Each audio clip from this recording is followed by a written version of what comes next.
രാധേ കൃഷ്ണ നാരായണീയം ദശകം 78 ദ്വാരകാവാസ രുക്മിണീ സന്ദേശ പ്രാപ്തി ച ത്രിദിവവർത്തകിവർത്തിത കൗശലം ത്രിദശദത്ത സമസ്ത വിഭൂതിമത് ജലധി മധ്യഗതം ത്വമ ഭൂഷയോ നവപുരം വപുരഞ്ജിത രോചിഷാ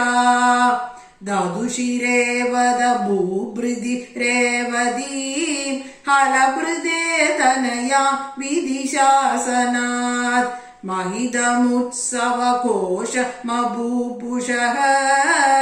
समुदितैर्मुदितै सह यादवैः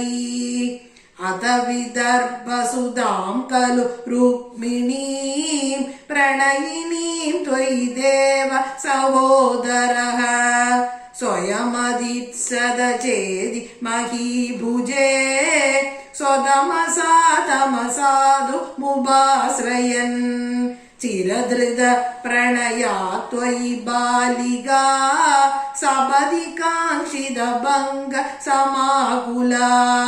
तव निवेदयितुं द्विज मादिशत् स्वगदनं कदनङ्ग विनिर्मितम्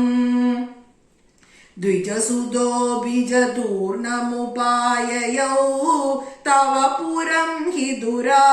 दुरासदम् मुदमवाप च सादर पूजितः स भवता पकृता स्वयं स च भवन्तमवोचत कुण्डिने नृपसुता खलु राजति रुक्मिणी त्वयि समुत्सुकया निजधीरदा रहितया हितया प्रहितोऽस्म्यहम्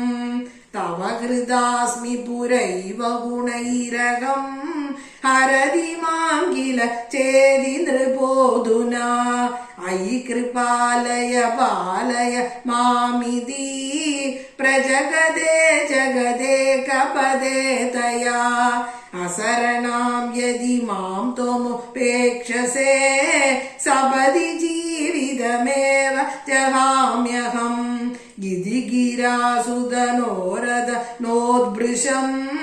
सुहृदयं हृदयं तव कातरम्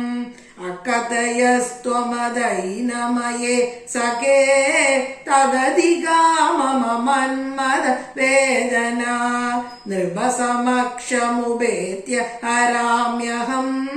तदयितां दयितामसि ते क्षणाम् प्रमुदितेन च तेन समं तदा रथगतो लघु कुण्डिनमेयिवान् गुरुमरोत्पुरनायक मे भवान् विदनुदां तनुदां निखिलापदाम् सर्वत्र गोविन्दनाम संकीर्तनं गोविन्द गोविन्द श्रीहरये नमः।